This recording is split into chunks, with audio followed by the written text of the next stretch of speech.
Itu bukan kesalahan orangnya. Gak bisa kita bilang lah, kenapa lu milih rumah di situ?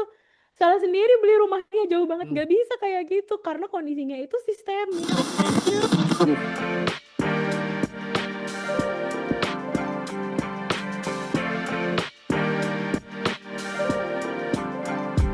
Hai sahabat TCID, kalian sedang mendengarkan podcast Suara Akademia.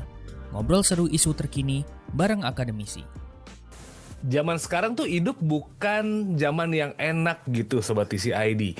Situasi ekonomi secara global bikin orang pusing gitu ya. Ngeliat harga emas naik mulu, gaji segitu-gitu aja. Mau beli mobil, beberapa brand diskon tapi gaji naik cuma kayak 5%. Belum mikir nikah, belum mikir anak. Tapi kalau berbicara soal kebutuhan primer begitu ya, kalau orang hidup itu tuh kadang-kadang harus dipikirin banget gitu. Sandang, oke, pakaian yang proper buat kerja, buat di rumah, buat main, pangan, for sure gitu. Dan ada satu nih yang sebenarnya lagi banyak banget dibahas sama orang, yaitu tentang kepemilikan rumah atau tempat tinggal begitu ya. Beberapa minggu yang lalu saya dan beberapa tim TCID itu main-main ke Jogja dan kita ngobrol harga tanah di Jogja dengan UMR-nya nggak masuk akal gitu. Terus ngelihat beberapa titik di Jogja harga rumah udah sama banget nih kayak harga tanah di beberapa titik di Jakarta. Kita ngobrol dan mikir, is it possible buat orang DIY? Terus mereka berharap untuk bisa punya rumah di DIY. Diskusinya jadi melebar gitu. Diskusinya jadi mikir ke kota-kota yang lain. Dan ternyata ini bukan masalah di kota Jogja aja, tapi di beberapa kota bahkan di global gitu Sobat TCID. Di luar negeri pun juga mengalami masalah yang sama. And for this episode di Suara Akademia kali ini, kita bakal ngebahas soal housing crisis ini gitu ya. Sebenarnya kita mungkin nggak ya punya hunian gitu pun kalau misalnya kita bisa membeli rumah, apakah rumah kita sudah ramah lingkungan di tengah situasi iklim yang makin nggak jelas ini gitu. Kadang-kadang hujan, kadang-kadang banjir gitu ya. We gonna talk about it for this episode. Dan untuk ngebahas ini kita bakal ngobrol bareng sama Mbak Isa Tafrich. Beliau lagi ada di Belanda gitu ya. Dan beliau adalah PhD researcher dari Erasmus University Rotterdam di Belanda. Halo Mbak Isa, apa kabar Mbak? Halo Mas Syarif, alhamdulillah baik. Apa kabar di Indonesia? Lagi Indonesia sering hujan ya? cuaca lagi nggak jelas sih. By the way gimana Belanda nih Mbak di Rotterdam? Is it cool? Or Hari ini gimana? lagi cerah kayaknya, lihat dulu keluar jendela. Kemarin Ah, awal tahun sempet salju tebel banget ya. hmm. Terus sekarang tapi udah hilang saljunya. Oke. Jadi Nice to know it. Udah mulai masuk ke winter, spring ya. Mau ya otomatis spring masih ya. lama sih, spring masih ada Oh, oke. Februari. Tapi Nah, ya, masih dingin-dingin tapi semoga nanti di spring iya. agak lumayan enakan deh. Iya, iya, iya. Anyway, Mbak Isa ngomongin situasi nih zaman sekarang gitu ya. I don't know what happened di Belanda gitu, tapi di Indonesia housing crisis ini kerasa. Sempat coba nyolek-nyolek teman-teman yang dapat beasiswa ke luar negeri begitu, mereka bilang juga di London bayar biaya sewa mahal, beli rumah juga kayaknya seems impossible. Nanya teman yang dapat LPDP ke Australia, permasalahannya sama juga gitu. Kayaknya banyak banget negara yang ngalamin housing crisis ini. What do you think about the situations? Apakah di Belanda juga sama gitu? Dan akhirnya emang ini benar fenomena global atau cuma kayak beberapa negara aja sebenarnya gitu? Iya, kalau housing crisis itu bahkan menurut saya tuh udah kayak jadi semacam keniscayaan ya, karena orang Nah, kan orangnya nambah nih, ya, orang itu makin banyak, sedangkan bumi kita kan ya udah segitu-segitunya ya. aja ya, lahan di perkotaan atau bahkan sekarang udah dimasuk rural area pun ya udah segitu-segitu aja gitu. Jadi terutama untuk kalau permasalahan kita di Indonesia itu kan housing crisisnya muncul karena orang makin banyak secara natural. Mhm. Kecuali di Jakarta banyaknya karena migrasi mungkin ya. Nah, Ya, kalau di Eropa makin banyaknya juga termasuk salah satu alasannya juga migrasi, karena sebenarnya pertumbuhan penduduk naturalnya mereka nggak terlalu tinggi, tapi ya. migrasinya tinggi kan, migrasi professional migration, student migration, international student itu meningkatkan demand-nya, sedangkan supply yang ada di negara itu tuh nggak banyak gitu kan. Apalagi kalau kita ngomongin kayak sebenarnya saya kurang paham karena saya belum pernah ke Australia dan belum pernah mempelajari Australia ya. Tapi karena kebetulan saya lagi sekolah di Belanda, Belanda tuh kecil banget kan, dia tuh Iya. mini gitu kan, dan orangnya tuh banyak. Ditambah juga memang peraturan pemerintahnya tentang pembangunan housing itu lebih saklek gitu. Jadi prosesnya dia untuk membangun supply-nya itu kayak lebih lama gitu loh daripada Ya. di Indonesia. Kalau di Indonesia di kota-kota besar kan emang banyak krisis ya karena rumah mahal banget, harga tanah mahal banget, orangnya banyak. Tapi orang-orang yang di daerah itu mereka masih bisa bikin rumah swadaya. Masih banyak hal yang bisa dilakukan untuk bikin rumah. Terus di Indonesia juga nggak ada regulasi nggak ada regulasi yang lebih ketat untuk kayak satu rumah ditinggalin banyak orang gitu misalnya. Ngontrak bareng-bareng sama temen. Kalau kayak zaman saya waktu kuliah dulu kan pernah kayak gitu ya, kita ngontrak bareng-bareng sama teman-teman gitu. Nah sedangkan di Belanda tuh strict banget untuk hunian, kependudukan, semuanya, pembangunan supply-nya segala macam tuh strict banget. Jadi kayak memang makin berasa sih. Bahkan mahasiswa internasional pun beberapa yang sampai camping gitu loh Ya. di taman-taman gitu kan, saking mereka udah nggak dapet rumah lagi gitu deh pokoknya. Sehingga memang housing crisis ini di mana-mana sih, di Amerika pun iya, di Kanada pun iya. Oke, Banyak jadi banget. emang ini tuh bukan permasalahan orang Indonesia aja dong ya. Karena kan memang kadang-kadang orang mikir kayak ini permasalahan Indonesia aja nih gitu. Luar negeri nggak ngerasa karena kayak duitnya cukup buat beli rumah. Padahal Ini emang cukup. tanahnya yang emang nggak ada dong otomatis. Iya, sebanyak-banyaknya duitnya kalau tanah yang nggak ada mau beli Iya. apa gitu kan. Dan juga sebetulnya apalagi kalau di welfare state di negara kayak Belanda itu kan dia taxnya tinggi ya. Artinya dia kan makin kaya makin gede pajaknya.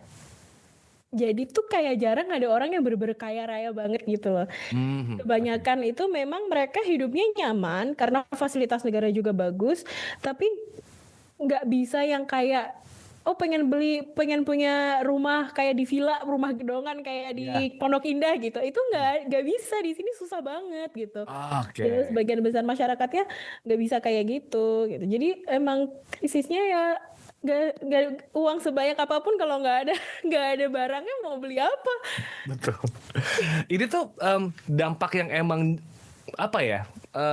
Boomingnya emang cuma segitu aja atau zaman-zaman dulu orang beli rumah gampang banget gitu, Mbak? Atau emang ada masalah lain yang sebenarnya nggak pernah kesorot gitu. Jadi akhirnya sampai sekarang tuh orang kalaupun mau beli rumah uangnya nggak ada, pun uangnya ada bingung daerahnya di mana gitu. Atau ada rumah tapi kayak dibeli sama orangnya yang dia lagi gitu. Iya benar-benar, itu benar banget sih. Sebenarnya kalau housing itu kan isunya supply sama demand ya. Kalau kita ngomongin demandnya udah pasti naik karena apalagi kalau di Indonesia kan populasi masyarakatnya naiknya masih lumayan banyak tuh. Ya. Kalau kayak di Korea, di Jepang, di Eropa tuh udah mulai turun bahkan kan udah minus bahkan kan di Korea atau di Jepang gitu. Jadi kalau dari demandnya itu dia steady naik terus gitu. Sedangkan supply-nya itu kan dia sangat terbatas baik secara fisik maupun secara manajerialnya gitu. Kayak misalnya kita kayak lihat flat banyak dibangun terus udah sold out gitu. Tapi kok bisa masih ada orang nggak punya rumah? Terus flat ini siapa yang beli? Sebenarnya kan kayak gitu kan. Ya. Apartemen ini siapa yang beli gitu? Karena memang menurut saya sih lebih ke monitoringnya ya. Jadi distribusi rumah udah supply-nya terbatas, distribusi supply-nya pun juga tidak diawasi dengan baik gitu ya. Maksudnya jadi tidak ada prinsip dalam tanda kutip keadilan bahwa yang butuh rumah tuh sebenarnya siapa sih gitu. Jadi ketika kita membangun supply, itu kita membangun supply yang diperuntukkan untuk demand yang mana gitu. Sehingga bahkan ada penelitian kalau nggak salah dari UI itu rumah-rumah subsidi itu pun yang beli bukan target marketnya gitu. Jadi rumah-rumah subsidi pun banyak yang dibeli oleh orang-orang yang kebetulan memang lebih punya modal, tapi dia nggak mau tinggal di situ karena kan rumahnya memang secara kualitas, secara style memang bare minimum gitulah ya istilahnya. Yang penting dia rumah gitu kan. Sehingga orang-orang yang lebih ada dana mau tinggal di situ, rumahnya di-keep, harga tanahnya naik, harga rumahnya naik, lalu dijual lagi ke pasar.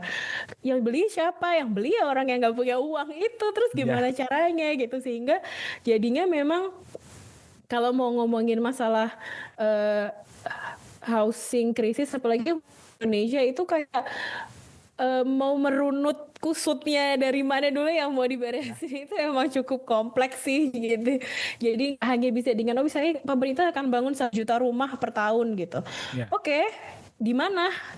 Apakah di in the middle of nowhere?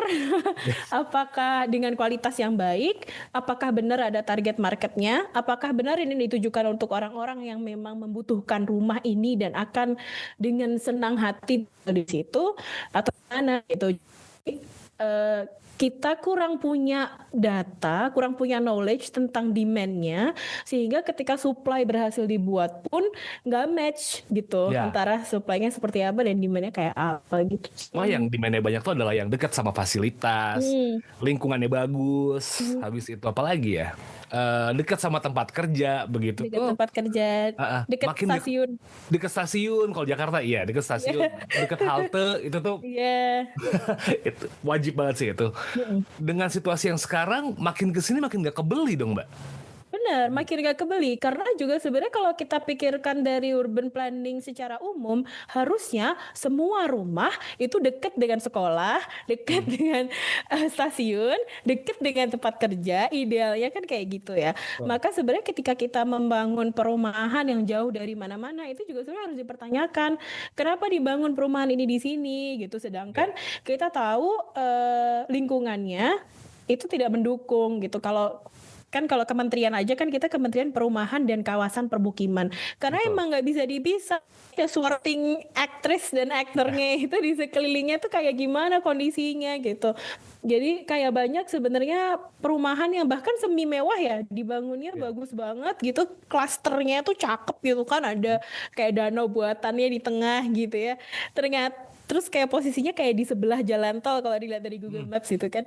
Ternyata dari perumahan mau masuk ke jalan tol tuh muternya nggak tahu kemana gitu kan. Jadi kayak memang harus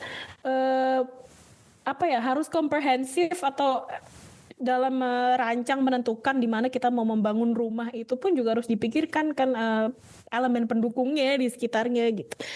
Kadang bahkan di perumahan mewah pun gede banget, semuanya isinya rumahnya bagus sih gitu ya, asri, banyak pohon. Tapi kayak kita mau jajan ke Indomaret aja harus naik mobil dulu, keluar gate dulu. Kayak cuma mau beli minuman aja, cuma mau beli permen, beli jajan aja kayak harus naik mobil dulu keluar gate gitu kan. Itu kan juga sebenarnya berarti rancangan perumahannya tidak dipikirkan dengan komprehensif gitu, bahwa kebutuhan orang rumah tuh nggak cuma tinggal doang, diem di rumah gitu kan, enggak ya. Ada kegiatan lain dalam kehidupan kita yang harus terfasilitasi sebenarnya dengan lingkungan permukiman kita gitu. I see. Nah, kalau kita bicara soal ketersediaan tanah nih, Mbak Isa ya, karena kan kayaknya makin kesini kita nggak mungkin tanahnya makin nambah gitu dengan cara nguras laut, kan nggak mungkin ya gitu. Jangan mau. Atau reklamasi kan solusinya. Reklamasi kan kayaknya nggak mungkin lah gitu. Tapi kita juga ngelihat sekarang pembangunannya tuh makin banyak pembangunan dan hunian yang vertikal gitu. Is it the only solutions bangun vertikal, atau ada hal lain yang bisa dieksplor kayak pemekaran kota kah atau apakah gitu?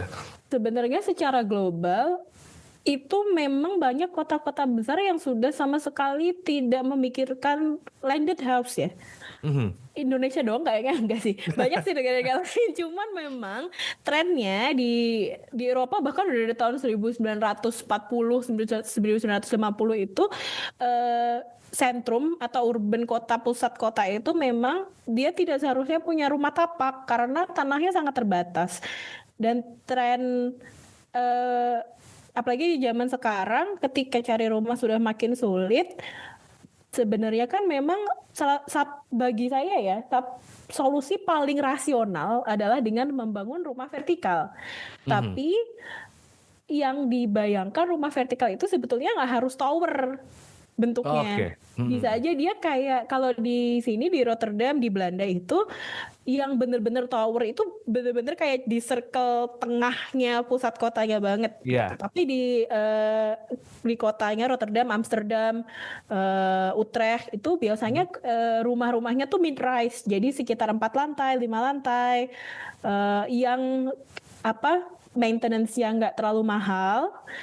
Terus kalau kita ngomongin mechanical electricalnya juga nggak terlalu rumit gitu ya, Iya. karena nggak terlalu tinggi rumahnya, tapi kepadatannya, density-nya tinggi, tetap masih tinggi gitu. Jadi jauh lebih tinggi daripada rumah daripada rumah yang hanya single family housing gitu. Kalau di Indonesia itu kan kayak kesannya kayak kalau nggak di rumah tapak, apartemen yang kayak 20 lantai, Ya. apartemen yang sekian tower ini gitu kan. Padahal ada banget middle ground yang menurut saya memang masih kurang dieksplor di Indonesia gitu.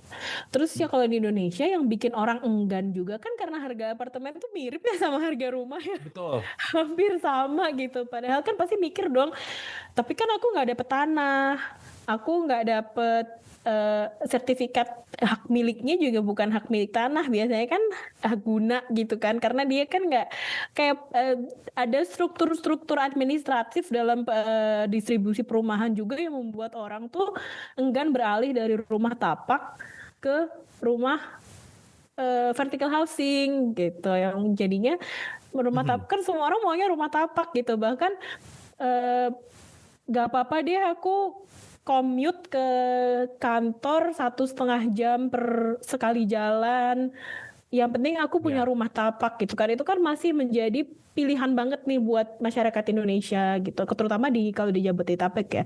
Kalau di kota lain mungkin commute-nya masih belum separah itu, tapi tetap spiritnya tuh sama gitu. Pokoknya aku pengen rumah tapak gitu, aku pengen rumah yang ada tamannya, ada garasinya gitu kan.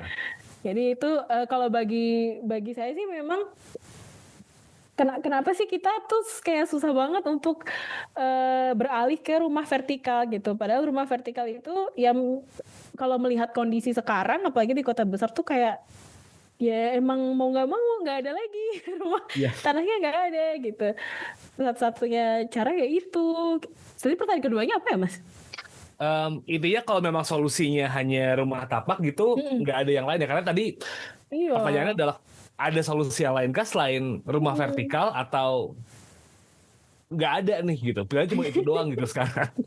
Iya, kalau kita ngomongin land scarcity atau kelangkaan tanah, mau gimana lagi? Masa kita mau reklamasi lagi? Kan jangan, nanti habis laut Jawanya. Jadi kayak memang mau nggak mau seperti itu, tapi sebenarnya kan memang itu kan kayak gaya hidup yang asing bagi kita ya, untuk tinggal di satu gedung dengan beberapa orang itu kan kayak rasanya aneh gitu mungkin ya, karena kita belum terbiasa, jadi kita kayak nggak tertarik untuk mengeksplor itu sebenarnya. Tapi kayak saya pernah nulis kayaknya di conversation juga yang soal flat menteng itu. Betul. Iya, itu alternatif yang cukup bagus gitu, yang sebenarnya bisa dikembangkan dan proliferasikan gitu, kayak dibangun lebih banyak yang seperti itu gitu, karena itu nggak harus konsepnya sama persis ya, tapi misalnya kayak beberapa keluarga aja, 4 keluarga atau 3 keluarga tinggal di satu rumah yang sama, itu udah mengurangi land pressure banget loh, udah sangat ya density-nya meningkat, masih tetap ada interaksi sosial, nggak kayak kalau di apartemen kan kadang kita suka nggak kenal tetangga ya. Ya. Terus masih ada taman yang masih bisa dipakai bareng dan nggak berasa sumpek. Itu menurut saya itu solusi yang cukup win-win sebenarnya ya, kalau ada inisiatif dan ada insentif dari pemerintah sih untuk memproliferasikan ide itu. Oke. Nah, kalau kita berbicara kepemilikan rumah, dari proses memilikinya aja kan sekarang buat kelas menengah udah susah ya gitu. Jangankan buat memiliki secara cash gitu. Itu kan udah kayak far beyond heart. Iya. Kayak anak sultan mana yang bisa beli rumah cash? Warisan dari orang tua yang mana ya yang bisa ngasih aku ya gitu. Boleh gak sih tukeran orang tua gitu untuk kepemilikan rumah tuh udah sampai di obrolan itu. Tapi ada titik di mana juga obrolan ketika misalnya let's say akhirnya ada tanah gitu, ada pemekaran wilayah gitu lah ya Mbak Isa ya, dan akhirnya orang bakal mau tinggal. Pembangunan rumah ini tuh jadi sorotan juga di tengah situasi saat ini gitu, karena ada sebuah report gitu, data terbaru yang bilang bahwa kalau pembangunan rumah atau sektor konstruksi itu tuh menyumbang emisi global juga sampai 39% nih. Nah, let's say kita punya permasalahan satu, kepemilikan rumah gitu. Stok yang baru mungkin ada, tapi kalau misalnya kita bikin rumah baru, itu tuh menghasilkan emisi. Emang menghasilkan emisi dari mana nih Mbak? Kalau misalnya emang benar-benar dipakai gitu, apakah memang karena las bubut, karena nyolokin listrik Bubut boros, banget. atau apa gitu? Ini apa nih yang bikin akhirnya kok ada data kayak gitu nih Mbak Isa? Iya, itu sebenarnya waktu sebelum saya S3, waktu saya ngajar itu, saya kan dulu ngajar sustainable development ya, dan itu tuh kayak salah satu hal yang bikin banyak mahasiswa kaget sih kalau bahwa ternyata sektor built environment, lingkungan terbangun itu menyumbangkan emisi sebesar 38 sampai 40%, 35 Ya, sampai 40% kalau nggak salah. Padahal kan kita kadang pikir emisi itu pabrik atau mobil gitu ya. Ternyata rumah, bangunan, apalagi sebenarnya yang paling banyak tuh gedung bertingkat sih.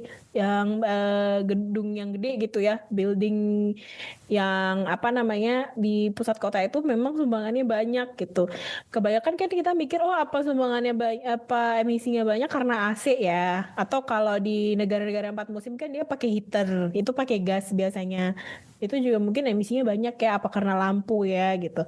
Kalau istilahnya dari UNEP itu lampu, heating, cooling itu adalah operational carbon yang maksudnya dia munculnya setelah gedung itu jadi.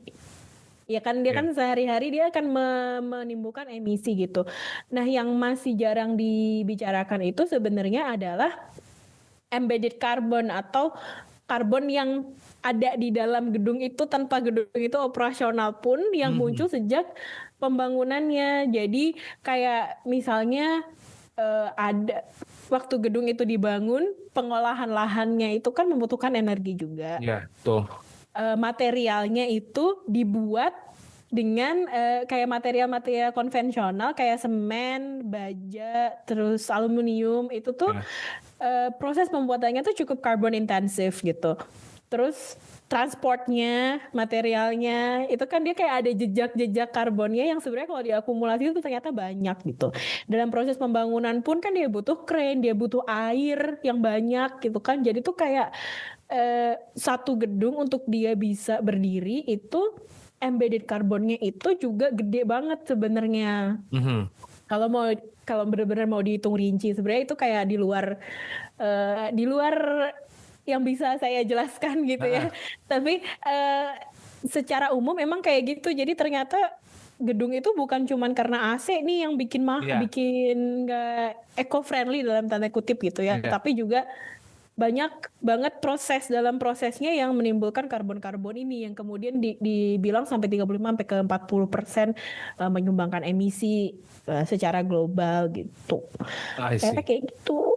So artinya emang bukan cuma kayak perkara ini AC nggak pernah dimatiin nih, atau lampu atau colokan nggak pernah dilepas gitu. Bukan cuma soal itu juga ya, dari bahan bangunan pun juga udah nyumbang emisi ya. Iya betul, tapi bukan berarti saya bilang ya udah kalau gitu lampu nggak usah dimatiin nggak apa-apa, nggak gitu ya.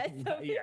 Maksudnya memang dalam hitungan karbon tuh kompleks banget kan sebenarnya ya.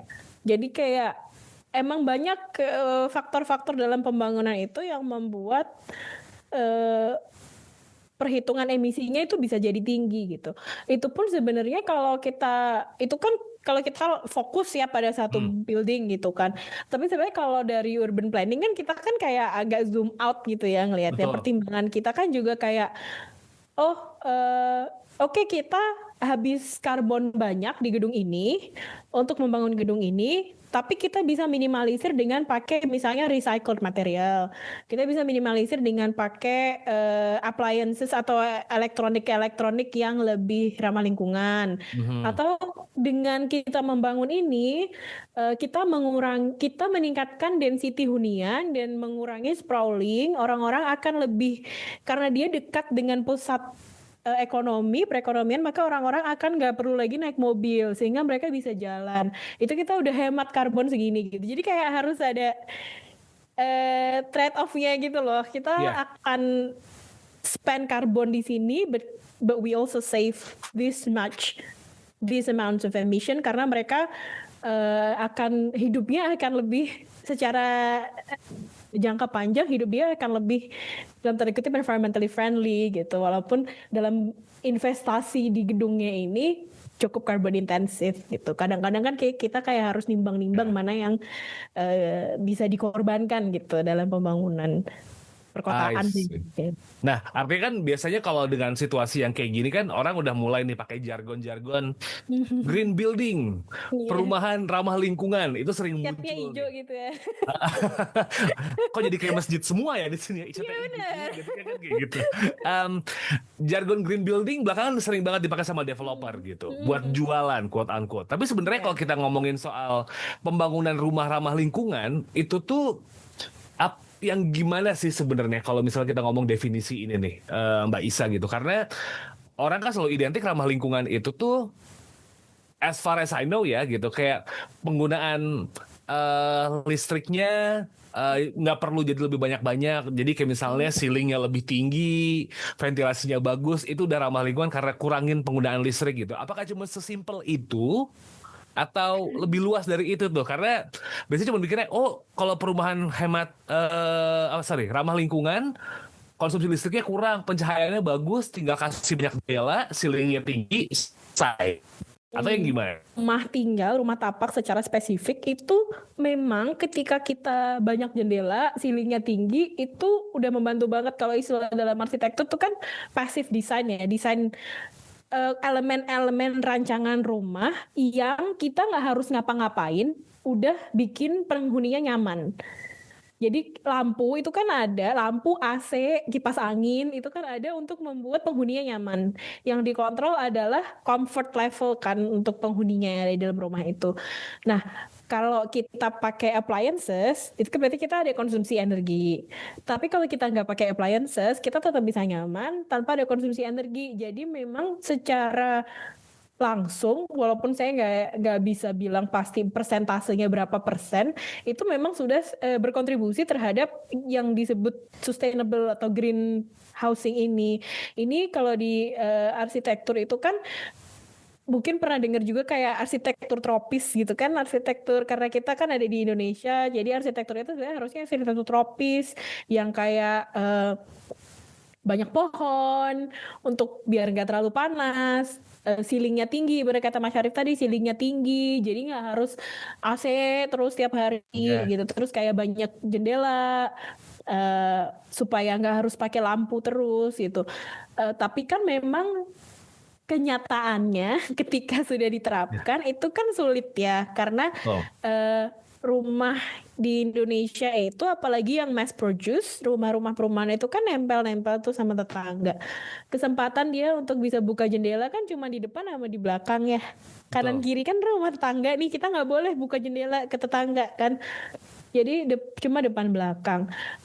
Kadang di belakang dipolin ke sampai tembok ke belakang kan, yang harusnya sebenarnya dari desain developernya sebenarnya ada taman belakang, tapi seringnya kan ditutup gitu. Jadi kayak dan itu bukan dalam artian saya menyalahkan yang punya rumah, tapi memang kebutuhan orang itu kan beda-beda ya. Kebutuhan orang dalam hidup tuh kan beda-beda ya. Mungkin dia memang butuh ruangan itu gitu. Maka itu kalau kita balik lagi ke yang tadi kita omongin di awal, demand-nya tuh kayak apa sebenarnya. Kita nggak memahami demand-nya, sehingga desain supply rumah yang kita tawarkan itu juga nggak sesuai gitu sama yang sebenarnya diinginkan oleh masyarakat. Kalau lihat kayak di TikTok, di Reels gitu, kayaknya udah mulai banyak yang renov kayak bikin skylight, atau dapurnya dipolin ke belakang tapi atasnya kaca atau atasnya pakai kasa gitu. Jadi kayak di Indonesia itu kita masih banyak mengandalkan kreativitas warga sebenarnya untuk gimana caranya mereka bisa memperbaiki kualitas hidup mereka sendiri. Itu warga tuh mandiri banget gitu. Tapi bagi saya yang apa ya, yang maksudnya ngelihat di Belanda ini kayak apa, itu sebenarnya warga kita tuh terlalu mandiri karena memang karena memang sistemnya tuh nggak bikin, tidak membuat kita nyaman by default gitu. Jadi kayak Ya, kalau lihat orang-orang sini tuh dalam tanda kutip ya dibandingin orang Indonesia tuh manja banget, kayak maksudnya ini dikit nggak bisa, ini dikit nggak bisa gitu, ini dikit harus dibantu pemerintah, ini harus dibantu pemerintah gitu. Mati lampu panik gitu ya, semua, wah udah pusing semua. Nah kalau kita kan mati lampu kayak oh oke, udah tungguin aja ya. gitu kan, mau gimana lagi gitu. Tapi ya itu karena memang ada governmental presence yang menurut saya tuh kurang di Indonesia, justru yang membuat warganya mau nggak mau harus kreatif. Terus mau gimana lagi, kreativitas ini tuh bukan sebuah kebanggaan gitu bagi saya ya, tapi pertanda gitu, red flag bahwa pemerintahnya memaksa warga untuk jadi kreatif. Itu mau gimana Ya. lagi ya, aku harus pintar-pintar berstrategi gitu. Jadinya gitu sih Mas, maksudnya kalau dibilang rumah yang green itu kayak apa, memang sudah membantu. Kalau misalnya rumahnya apa udah mau dibuka jendelanya, tapi itu juga susah. Udah Ya. gitu buka jendela ya kan biar ada hawa, ternyata di sebelah lagi bakar sampah, Nah, itu susah masuk sih. dah sampahnya, susah kan gitu. Jadi kayak ketika apalagi kalau kita membicarakan rumah tinggal yang masih di rumah masyarakat gitu ya, kayak elemennya tuh banyak banget yang harus dilakukan untuk memastikan bahwa rumah ini bisa benar-benar green gitu. Kita Betul. mau dia bangun kayak gimana pun sulit untuk kemudian dipasarkan dan menjaga kegreenannya ini Mhm. dengan apa namanya yang kualitasnya ini tetap sama. Apalagi kalau udah dibangun dengan embel-embel green, biasanya dijual harganya mahal. Kembali lagi, yang Mhm. bisa beli rumah yang harga segitu siapa? Hanya sebagian kecil dari masyarakat Indonesia. Nanti yang lain tetap rumahnya susah juga untuk digreenkan. Maka Ya. memang harus ada apa ya, mungkin semacam diseminasi, sosialisasi cara membuat rumah yang lebih sustainable, lebih low emission gitu ya, tapi yang nggak harus, yang jangan dikomersialisasikan gitu, bisa nggak Ya. sih gitu. Kadang-kadang saya kayak aduh, harus ya yang kayak gini tuh dijual gitu, dijadikan, maksudnya jadi kayak bare minimum kebutuhan kita untuk hidup sehat pun dikapitalisasikan gitu. Ya. Kenapa sih harus kayak gitu gitu? Kadang-kadang juga saya kayak aduh Ya. pusing. Kenapa ketika ngasih apa ya benefit hidup sehat harus jadi gimmick marketing untuk Iya, additional price gitu kan? betul. Kayak ini rumahnya banyak taman, jadi lebih mahal. Kayak apa sih gitu? Ya. Maksudnya banyak taman tuh kayak kita tuh butuh oksigen ya. Maksudnya itu harusnya bukan kemewahan gitu, tapi itu kayak sering dimarketkan sebagai kemewahan gitu. Kayak kenapa sih, aneh banget deh. Betul. Quite tricky. Nah, kalau misalnya sekarang nih Mbak, kita udah tahu bahwa kepemilikan rumah menjadi hal yang sulit, tapi memiliki rumah yang ramah lingkungan itu juga sebenarnya penting gitu buat dilakukan. Nyari middle ground-nya gimana nih Mbak Isa? Apakah memang harus warganya yang kreatif atau inisiatif pemerintah yang ngedorong developer, marketing dan yang lain-lain untuk bisa ngebuat hunian yang oke? Karena kan tendensinya selama ini properti itu all about business and investment gitu. Kayak well-being dan yang lain-lain entar dulu. Kalau mau dapat yang well-being ya tambah 20% dari harga normal gitu. Iya lagi. Itu gimana tuh Mbak? Ya sih, itu memang sebetulnya konsep, kalau kita belajar housing kan sebenarnya memang ada pergeseran peran pemerintah dari government as provider. Sekarang udah jadi government as enabler kan kalau di Indonesia. Ya. Dia kayak pemerintah itu tidak lagi menyediakan perumahan, tapi cuman istilahnya dia kayak berusaha membuat ekosistem yang maksimal supaya private sector bisa membangun perumahan gitu kan. Nah, yang jadi masalah kan rumah itu kan human rights ya, basic human rights gitu. Ketika dia diserahkan kepada pihak yang mindsetnya adalah profit, maka sulit untuk membuat kebutuhan itu bisa didapatkan oleh semua orang dengan setara gitu.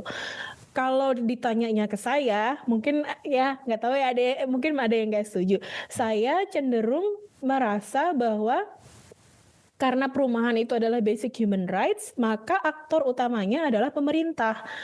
Pemerintah harus lebih proaktif, kalau bisa ambil lagi perannya sebagai provider atau apa ya, minimal inisiator lah gitu dalam penyediaan perumahan yang juga lebih strict terhadap developer. Jadi yang terjadi kan selama ini developer tuh free reign banget kan. Iya. Kalian mau land banking 6.000 hektar silakan. Kalian mau land banking, kalian mau ngeset harga apartemen dijual 1 miliar, apartemen cuma 25 meter persegi kalian jual 1 miliar, boleh gitu kan. Itu kan sebetulnya di Indonesia itu memang sangat minim kontrol dari pemerintah kepada para developer untuk mewujudkan hunian yang lebih setara gitu. Sedangkan sebetulnya kan itu basic human rights ya. Yeah. Kalau dibilang apakah masyarakat harus kreatif, nggak disuruh pun orang Indonesia tuh kreatif banget sih sebenarnya. Kepaksa nggak sih? Kepaksa kreatif sebenarnya? Mau nggak mau gimana lagi gitu kan, mereka tuh pasti kreatif banget. Cuman apakah bagi saya, kita ini udah bayar pajak. Pemerintah itu harusnya bukan hanya dalam hunian sebenarnya ya, dalam semua hal ya sebenarnya, tapi khususnya dalam hunian, dalam pembangunan perumahan tuh bisa kali nggak gini doang gitu. Bisa kali bukan cuman kayak kita kasih gratis pajak PHB apa sih, pajak belian gitu, kita kasih gratis pajak pembelian rumah. Karena kan selama ini istilahnya pemerintah sebagai enabler itu kalau dalam di housing itu biasanya kita bilangnya housing without houses. Jadi pemerintah nggak bangun rumah, tidak menyediakan rumah, tapi dia kayak ngasih insentif gitu, kayak kita kasih potongan bunga, kita kasih apa gitu, mortgage-nya KPR-nya kita lamain, boleh deh 30 tahun gitu. Kayak 30 tahun sampai anak gue udah lulus kuliah gue masih nyicil rumah, gimana sih gitu. Apakah tidak ada solusi lain, apakah tidak ada inisiatif lain dari pemerintah dalam mengontrol mengontrol kondisi krisis perumahan ini, supaya rumah-rumah itu benar-benar bisa didistribusikan ke masyarakat yang memang benar-benar membutuhkan gitu, dengan harga yang fair, dengan sistem yang mudah gitu ya, yang enggak, ini tuh human rights loh gitu. Sandang pangan papan ya kan, kita dari dulu belajarnya itu kan, sandang pangan papan. Kenapa papan ini bukannya menjadi bukannya menjadi sesuatu yang hak kita, tapi menjadi komoditas gitu. Gimana, kayak kan kita nggak bisa jual beli oksigen ya, karena kita butuh oksigen gitu. Itu bukan komoditas yang bisa dimonopoli, tapi rumah itu bisa banget dimonopoli di Indonesia gitu.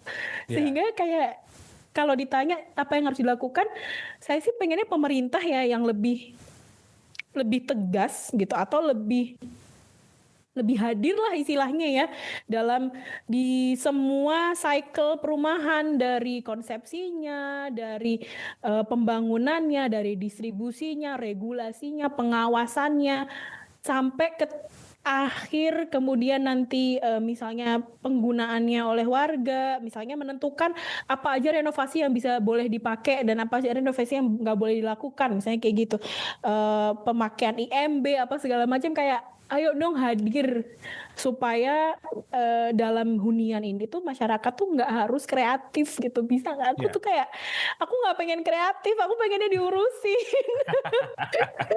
Kayak kadang-kadang ngerasa gitu sih.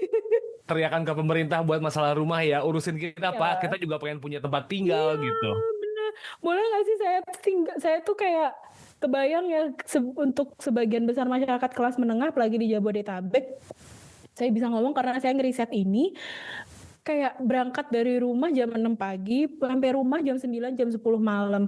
Kalau punya anak, kapan ketemu anaknya? Iya. Anak belum bangun, kita udah berangkat kerja. kita pulang anak udah tidur gitu. Jadi ketika kondisinya itu sudah sistemik dan sudah memaksa warga untuk mengambil pilihan-pilihan yang sebenarnya tidak ideal untuk mereka, maka butuh ada intervensi. Intervensi ini siapa yang bisa lakukan? Ya bukan warga, pemerintah. Ya, I Jadi see, I saya see. nanti kalau di Twitter dibilang, bisa ya ngeritik-kritik? Apa Nah, solusinya? Nggak tahu. solusinya apa? Cari kerja, makanya investasi bukan gitu. Makanya jangan Bukan gitu. miskin gitu kan, suka kayak gitu. Kalah sendiri nih. Kayak bisa dong karena ini sistemik gitu. Kita Oke. harus lihatnya kayak, karena saya backgroundnya planner, planner tuh kan zoom out banget ya ngelihatnya ya, Betul. kayak semua itu kompleks gitu, yang bisa intervensi menentukan mana prioritas yang tepat ya memang cuma pemerintah.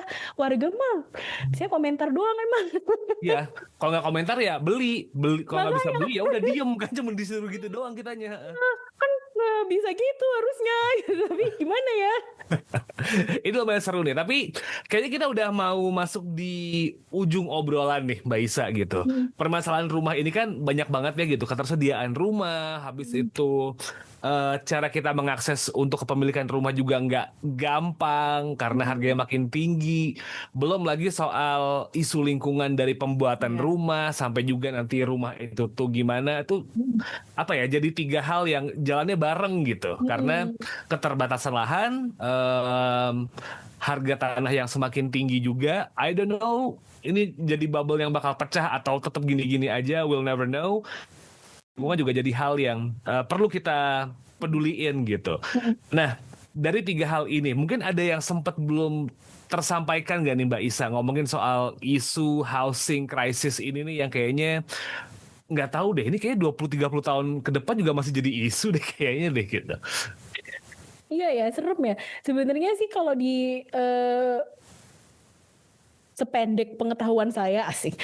Karena pengetahuan saya nggak panjang-panjang banget. Maksudnya kalau spesifik membicarakan housing, menurut saya yang urgent sekarang itu isu lingkungan, tapi yang bukan timbul karena pembangunan strictly karena emisi pembangunan rumah, tapi isu lingkungan yang timbul karena sprawling, karena kotanya ngembang terus, mekar terus kan, pemekaran terus keluar, yang diakibatkan ya karena memang yang dibangun ada rumah tapak terus kan. Iya. Jadi dia kayak land intensif, dia butuh banyak lahan untuk itu.